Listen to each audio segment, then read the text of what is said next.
So I went on a trip and met Ethan Peck and didn't say anything on social media or podcast for a very long time. Let's talk about how I met Ethan Peck. Can you hear me? I have something to say.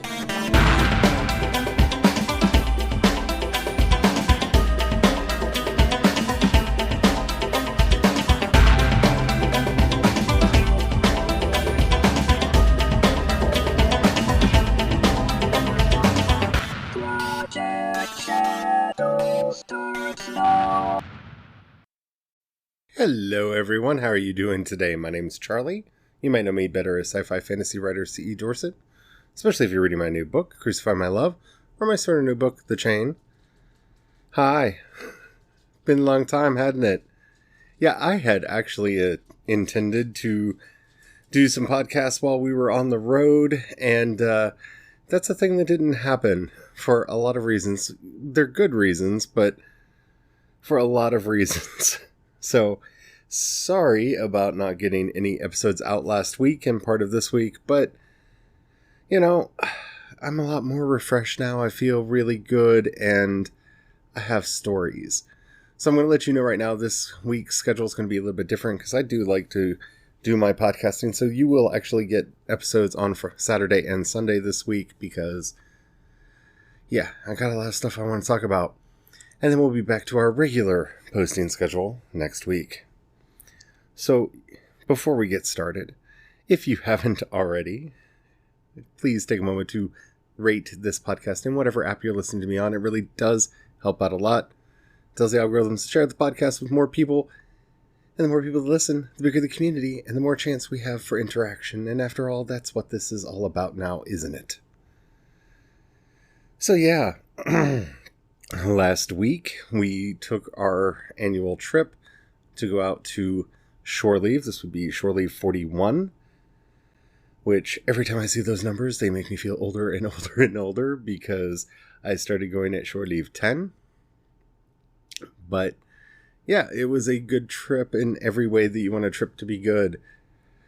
And you know how it is, anytime you decide to go on a vacation of any sort, you make plans, you have things that you swear you're going to do.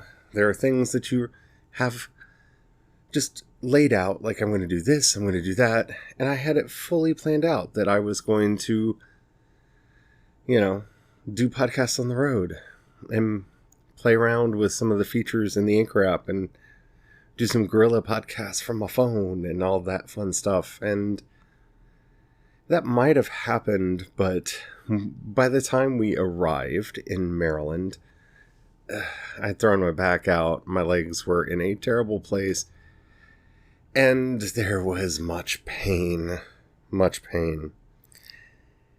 And so it just didn't happen.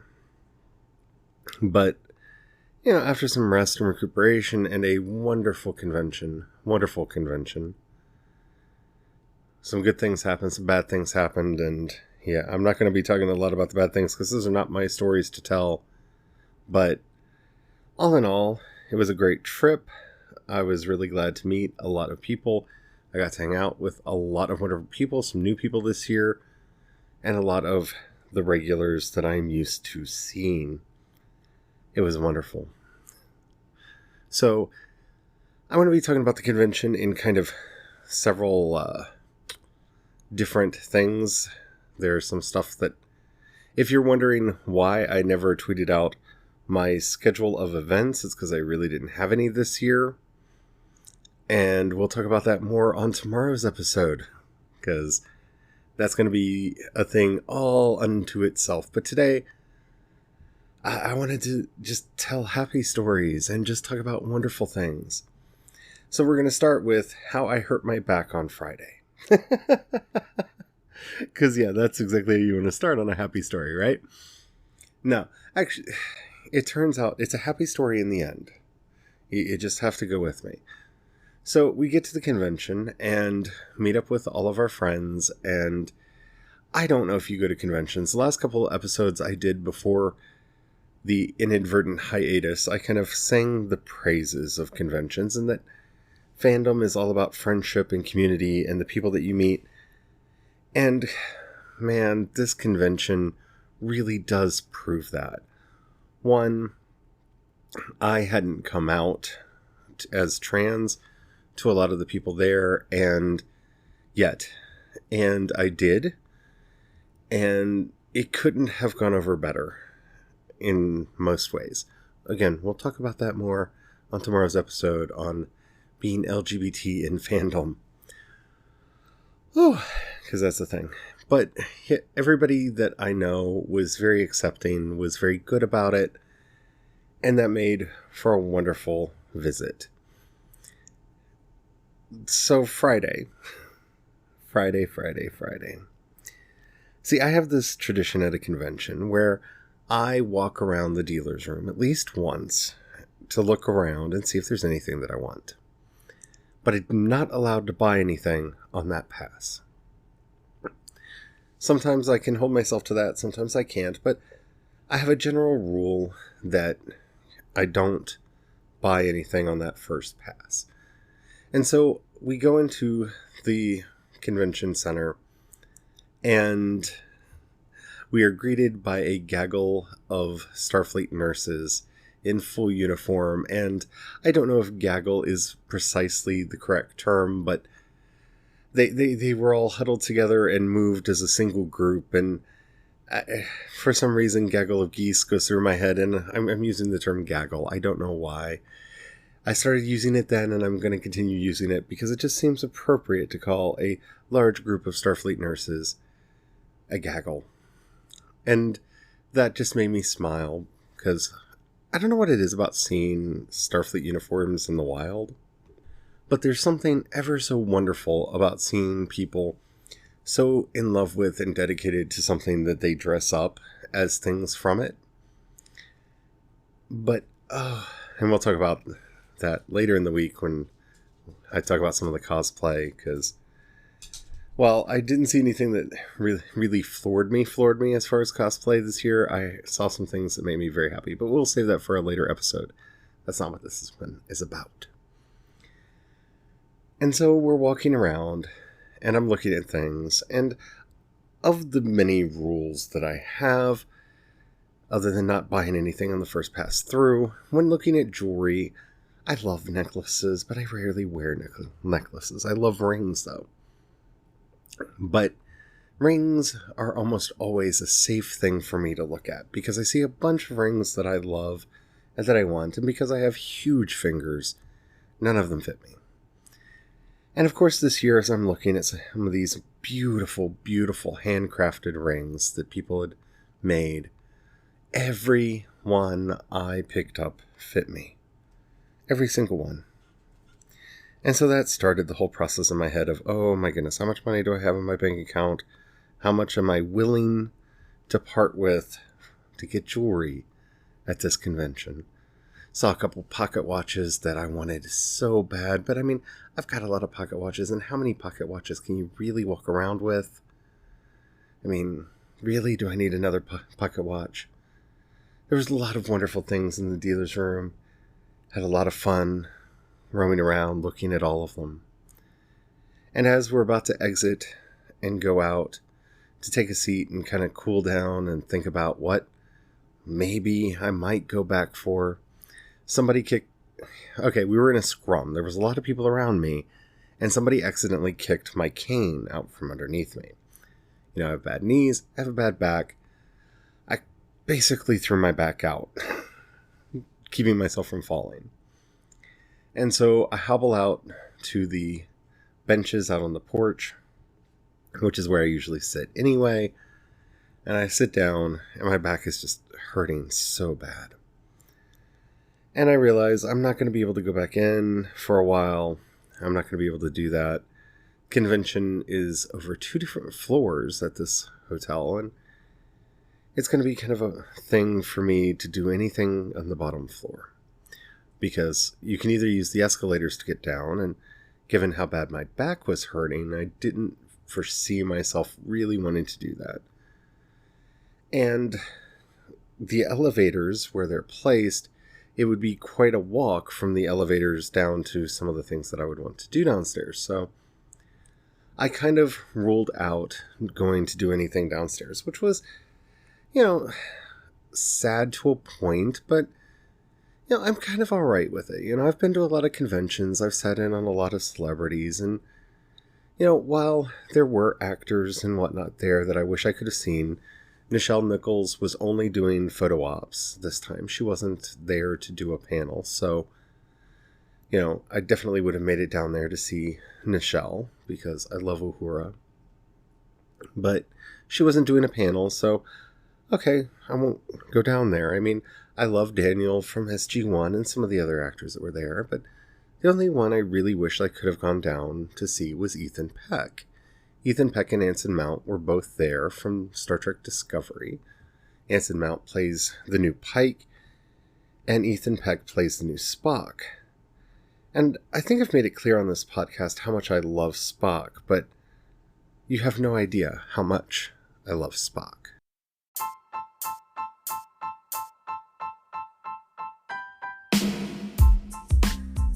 And so getting to meet any of the actors who play Spock is a really big deal for me, because I never got to meet Leonard Nimoy. By the time I was going to conventions, he was kind of locked up at the Creation Cons, which are places really not to go. If you ever see that a convention is put on by Creation, they're going to charge you for every little thing, and it's not really worth it, at least from my personal experience.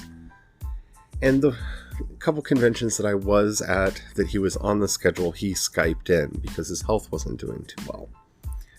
So I never got to meet Leonard Nimoy, which is much to my own chagrin. And while I wouldn't be opposed to meeting Zachary Quinto, I didn't really enjoy his portrayal of Spock. I felt that he didn't really understand who Spock was.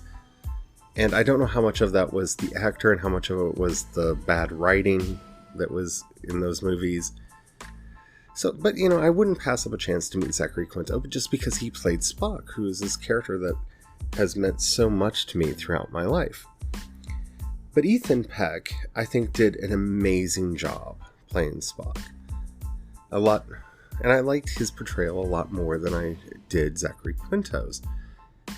And so I really kind of wanted to go down and see him.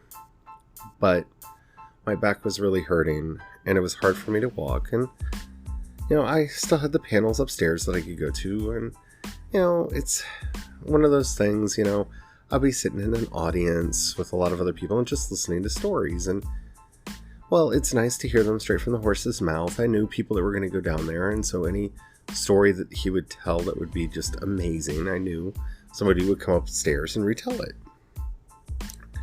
So I didn't feel that left out, And so I'm sitting out on the porch that Saturday night, and my friends Caleb and Diz came over and asked how I was enjoying the convention. I said I was having a lot of fun, I kind of threw my back out, but other than that, I got to go to most of the panels that I wanted to go to, and got to meet with a lot of people and have a lot of fun. And then she asked if there was anything that I wish I could have seen that I didn't get to, and I made just this offhanded mention that I wish I could have gone downstairs and seen Ethan Peck, because I really love Spock, and I really liked his portrayal of Spock. And I just kind of wish I could have gone down there, but, body being what it is, I just didn't feel like I could make it down there and enjoy it. That by the time I got there, I'd be in so much pain, I wouldn't really enjoy the panel. And she got a mischievous look on her face and said, "I can fix this." And I kind of looked at her for a moment and just went, "Yeah, okay." And then she disappeared with my husband, Brian. And I didn't think much about it. And we're sitting around and we're talking and having a good old time like you do at a convention. We're telling war stories about previous conventions and talking about stuff that we had seen and done over the year, and getting caught up with each other's lives. And I look over to my left, and coming out of the main doors to the convention is Diz, my husband, and Ethan Peck. Yeah, I intentionally left some silence there because I was stunned. I don't know how they did it. I really don't know how they did it. But there he is. There's the one person that I wish I could have gone down to see. And he walks straight up to me, grabs my hand, looks right into my eyes and says, "Hello, Charlie. I heard that you wanted to go down, but you didn't feel like it today. And I thought, that's not right. So I'm going to go out there and say hello." And I'm just blown away at this point.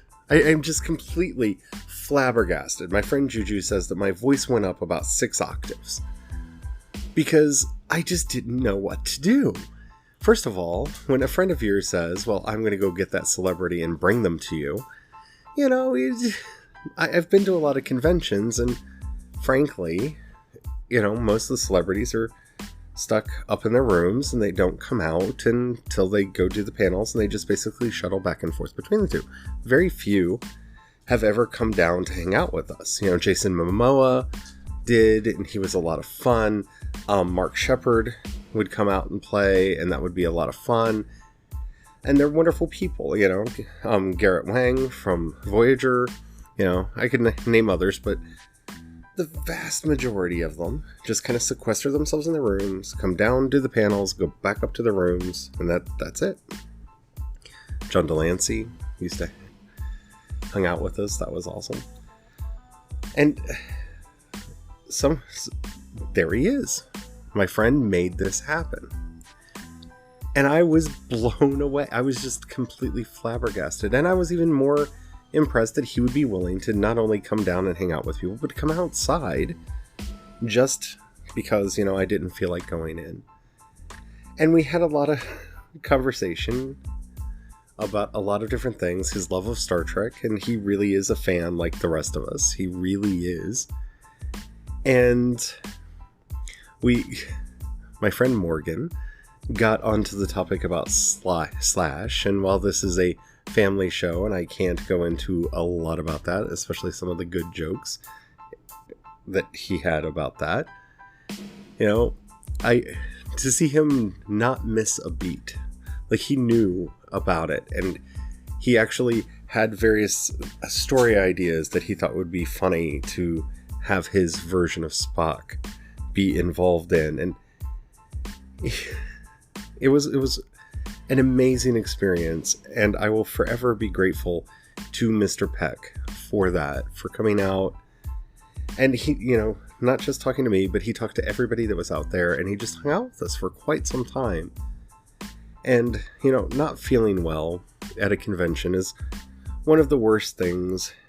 You know, you try to make the best of it, and I did try to make the best of it, but to have somebody like that, you know, somebody who normally gets paid for their time, to just take the time to come out and everything, it was wonderful. It really made my day.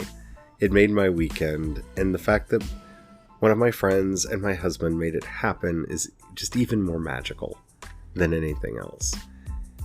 And if I can just say anything about this is why friends are so important. You know, yes, it's wonderful that I got to meet this celebrity, this actor who plays Spock, and that was thrilling. But the thing that sticks with me is that these people around me cared enough about me to go and make this silly little dream into a reality. And it makes for the best version of why cons and fandom friends are so important. Because she could have just gone down and gone dancing. She could have just, you know, hung out with, with people and done things. But, you know, this is a person I get to see once a year and spend time with. And I really enjoy spending time with them. But she didn't have to go out of her way to make this one thing happen.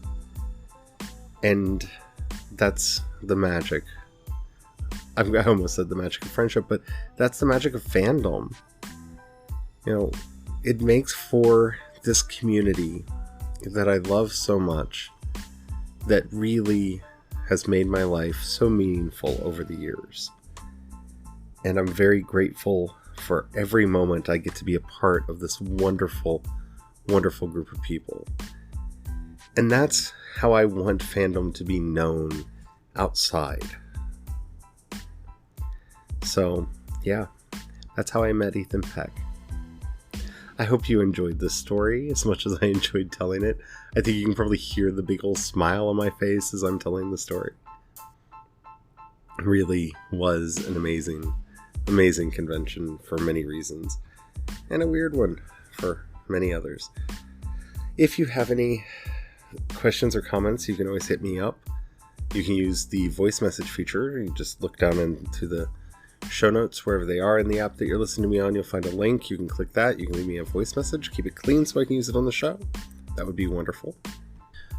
You can also hit me up on either Twitter or Instagram. I'm CE Dorset on both. Any questions, comments, or topics you would like to hear discussed on the show. If you haven't already, please do rate this podcast in whatever app you're listening on. It really does help out a lot. Helps me get the word out about everything that I'm doing, and makes me feel good. We're being honest today, aren't we? Yeah. So,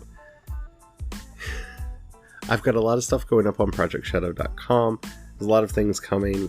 Thank you for being patient during the unexpected hiatus. Yeah, there's a lot of stuff coming, and I'm really excited to get it out there to y'all. And yeah, tomorrow we will be talking about being LGBT in fandom, because that's a topic that I really want to discuss, especially after, again, coming back from the convention. And I know I'm forgetting something. Oh, yeah, the Patreon. If you have $1, you can pass my way.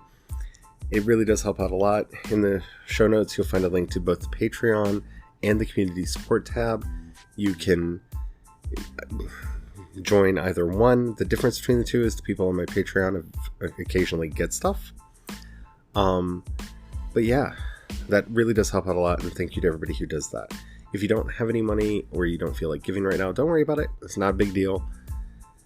But do share the podcast with somebody you think will enjoy it. That helps out immensely. So until next time, don't forget, have the fun.